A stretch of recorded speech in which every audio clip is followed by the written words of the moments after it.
you not see how great Umar was? How a true man he was? Ibn Mas'ud radiallahu ta'ala anhu, he states in authentic hadith in Tirmidhi, he says, مَا زِلْنَا أَعِزَّةً. We have never ceased to be honored. We have never ceased to be powerful since the Islam of Umar. We have never ceased to be powerful since the Islam of Umar. And it is for this reason why Rasulullah sallallahu alayhi wa sallam had made dua to Allah subhanahu wa ta'ala. Oh Allah, please me, make Islam stronger by the Islam of either one of these two people. And he mentioned Umar and he mentioned Abu Jahl. My brothers and sisters in Islam, describe Umar to me. Describe Umar to me. How was Umar? He was a tall man.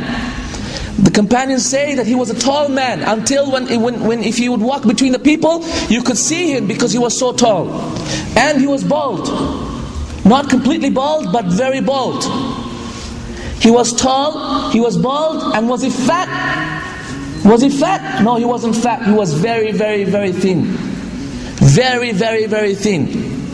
He didn't have any six packs. He didn't bodybuild. He wasn't a Mr. Universe, but he was a true man. Because true men are not described by these criteria. These are not the criteria to describe who true men are, brothers and sisters in Islam. These things which we have set up for ourselves, by saying the people who are more stronger, by saying people who are more beautiful. If you can enter yourself in the 10 most sexiest people, as they say, then you are truly a man. As the women say, oh, what a man. And the legs go weak thinking about this man. This is what people think is a man. But Umar was none of this. The women would run away when Umar would come. They wouldn't say, oh, what a man. They would run away. Isn't that true? Subhanallah, they would run away. And the shaitan would run away. The Imam al-Mufsideen, the Imam of the fitna causes, shaitan himself would run away and take a different path. Such was Umar, a true man. A true man. And don't you remember how Umar, when he had accepted Islam, what did he do? He had a shower. Then he prayed. Then he went to the Kaaba and he made tawaf. And he said, if there is anyone amongst you, he said in a narration reported by Ibn al-Athir in his book, he mentioned that Umar said, if there is anyone amongst you, if there is anyone amongst you who wants to make his mother cry, who wants to orphan his child, who wants to widow his wife, then let him follow me behind this valley. Follow me if you would, if you dare. This is Umar. My brothers and sisters in Islam, Umar was not strong. He wasn't a superhuman. But what he had is strength of character and strength of iman. And this is true manhood. This is true rujula. This is the rujula that is missing in our ummah. MashaAllah, we have 1 billion people. 500 million men. Where are the true men amongst them? Where are the true men amongst them? Show me, please. I want to see them. Because looking at them is ibadah. Speaking to them is ibadah. Being in their presence is ibadah to Allah. Because truly this religion has not been sent except upon the shoulders of men like Umar and his example. Brothers and sisters in Islam, when Khalid bin Walid, when he was conquering Hira, and this was a town of Hira, when he was conquering Hira and he had circled it and surrounded it. And Hira was one of the most fortified towns ever known at that time. He sent to Abu Bakr at that time, he sent a messenger to Abu Bakr and said, oh Abu Bakr, I need help. He said, I need reinforcements. Guess what Abu Bakr did? Guess what Abu Bakr did? This wise man, he sent only one person. He said one person, and this man, his name was Qaqa ibn Amr at-Tamimi. And there is difference amongst the ulama whether Qaqa was a companion or not. Allah knows best. The most correct opinion is he was not a companion, he was a tabi'i. Allah knows best. As Al-Baghawi mentions in Asad al-Ghaba. Anyhow, in Al-Isaba. We continue.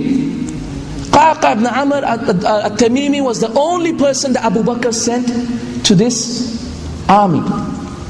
If, my brothers and sisters in Islam, if the greatest general on this earth was sending a risala, a message to his commander-in-chief and saying, I need help.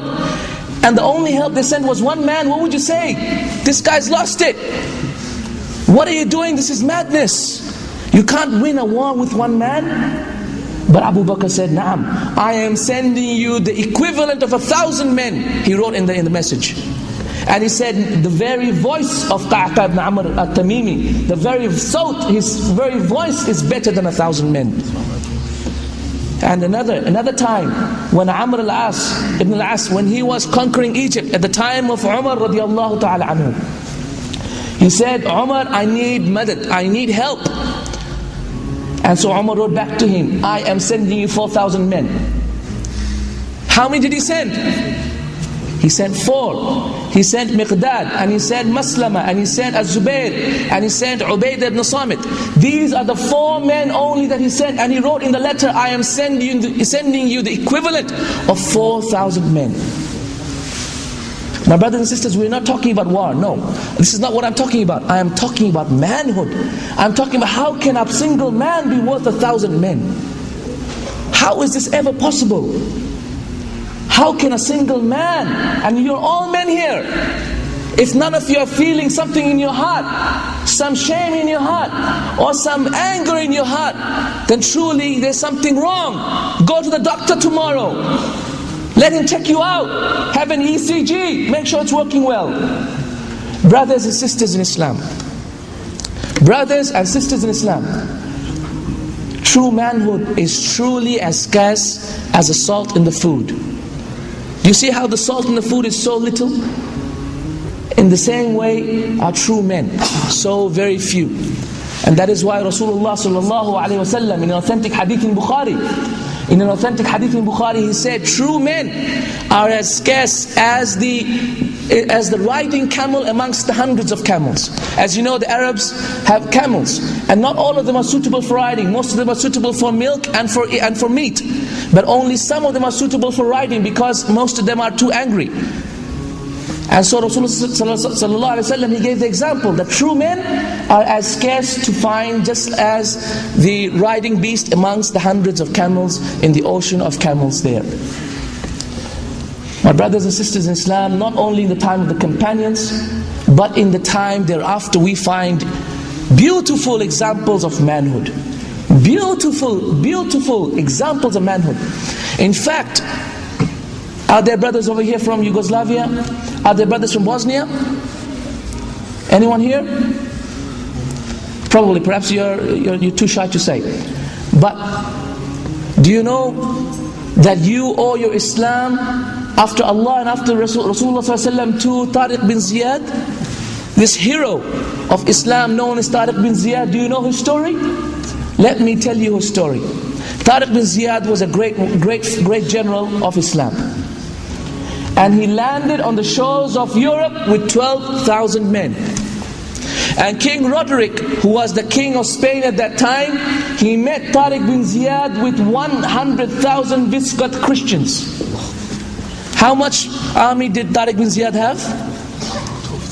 12,000. Do you know what Tariq bin Ziyad did when he saw the 100,000 lined up in front of him, the 100,000 enemy?